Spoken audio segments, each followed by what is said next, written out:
Welcome back to SecretSpool's Shadowy Sunday. I'm Sylvia, and tonight's story is about the kind of fear that doesn't shout. It whispers. It follows you down a quiet street, wraps itself around your shoulders like a shifting fog, and makes the familiar world feel suddenly unfamiliar.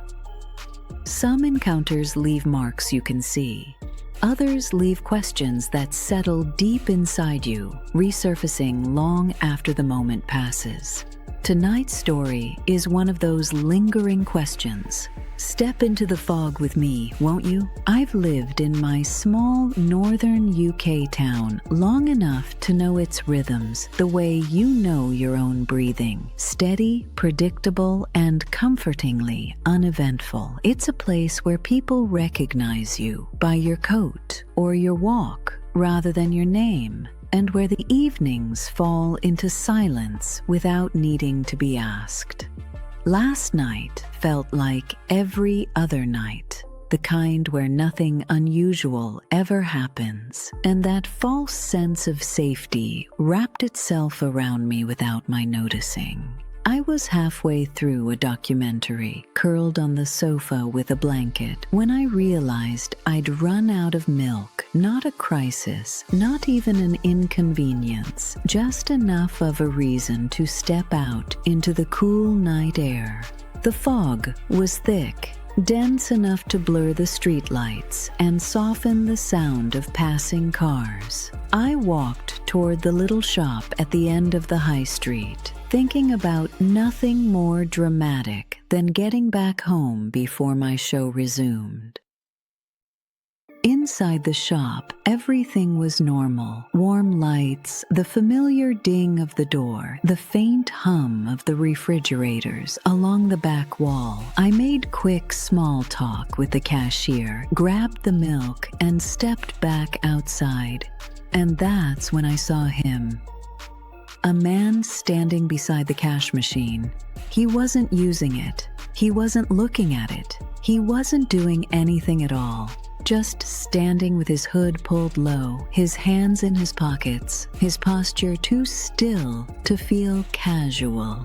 He didn't acknowledge me, didn't shift or adjust his stance. It was the kind of stillness that makes your instincts nudge the back of your mind. But I ignored it. People wait around sometimes. People stand in odd places sometimes. I headed home, letting the fog swallow the sound of my footsteps as I walked down the high street, telling myself not to be dramatic. For a minute or two, it was just me and the quiet. Then I heard them. Another set of footsteps, slow and steady, matching mine with unsettling precision. I didn't look back immediately, reminding myself that small-town paths overlap all the time. But when I reached the roundabout, I crossed the road on a whim, cutting across in a direction I almost never take. Within a heartbeat, the footsteps crossed too, perfectly in sync. That was the moment my heartbeat sharpened, like it was paying attention before the rest of me caught up. I finally turned my head, and there he was, the same hooded man, the same dark coat, the same unchanging pace. There was something about the way he walked that felt deliberate, too controlled to be coincidence. My stomach tightened as I faced forward again, trying to keep my breathing steady. I slowed near the bus stop and lifted my phone, pretending to check a message. I waited for him to pass by, hoping the movement was nothing more than a shared path home. But he didn't pass. He slowed down too, mirroring my pace, mirroring my hesitation, mirroring the exact distance between us. In that moment, the quiet around us didn't feel peaceful anymore. It felt watchful. By the time my street came into view, my pulse was pounding so loudly, it felt like a second soundtrack to my footsteps. My street is small, lined with terraced houses that lean toward each other, and the street lights don't fully reach the end where my home sits. Normally, that dimness feels charming. Last night, it felt isolating. I forced myself not to run, even as the cold air stung my lungs. At my door, my hands shook so fiercely that I dropped my keys once before finally getting the lock to turn. I slipped inside and shut the door quietly but quickly, leaning my back against it as I tried to calm my breathing. The silence in the house wrapped around me, but it didn't feel comforting the way it usually did. Something inside me told me the moment wasn't over yet.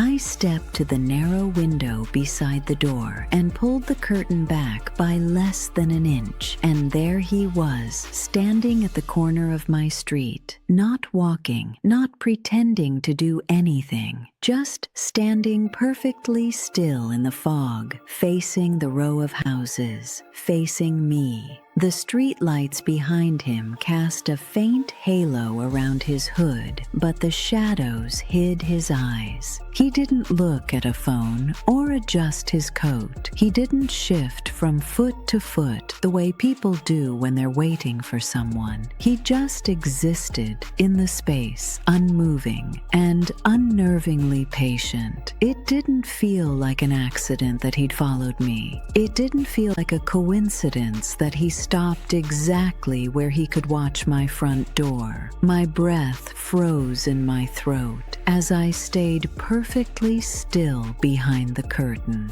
After what felt like a full minute, though it was probably closer to 30 seconds, he finally turned. His movements were slow and measured, like he had no urgency at all, as though his purpose for being there had already been fulfilled. I watched him walk back the way we'd come, disappearing into the fog piece by piece until there was nothing left but the memory of where he'd been.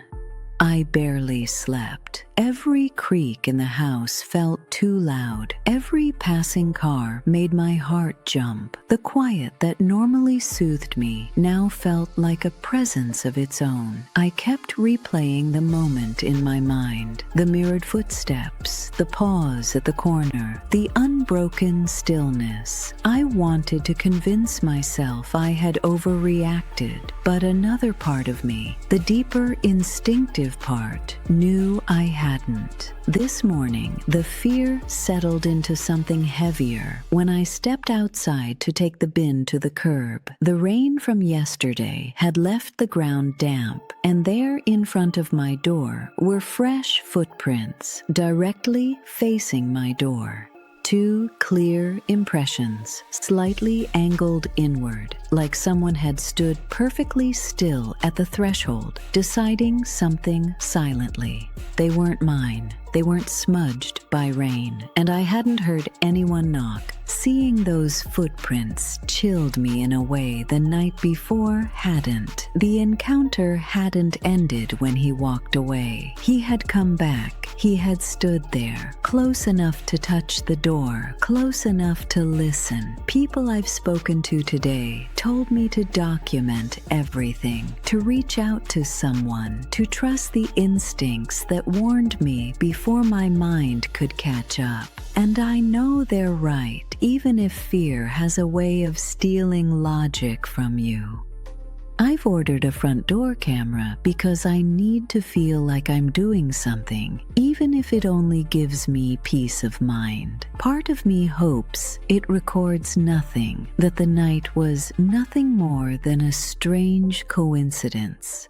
But the deeper part of me, the one that felt the shift in the air before I even looked back, believes the truth. He followed me on purpose. He waited on purpose, and he returned on purpose. I don't know why, but I know I won't walk home the same way again.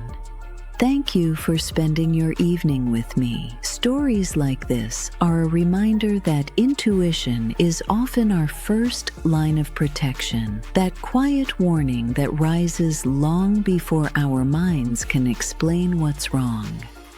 If this story kept you company tonight or made you think twice about your own late-night walks, please take a moment to like the video, leave a comment, and subscribe to SecretSpool.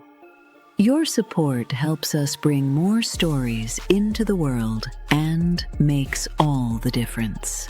Until next time, stay aware, stay safe, and take care.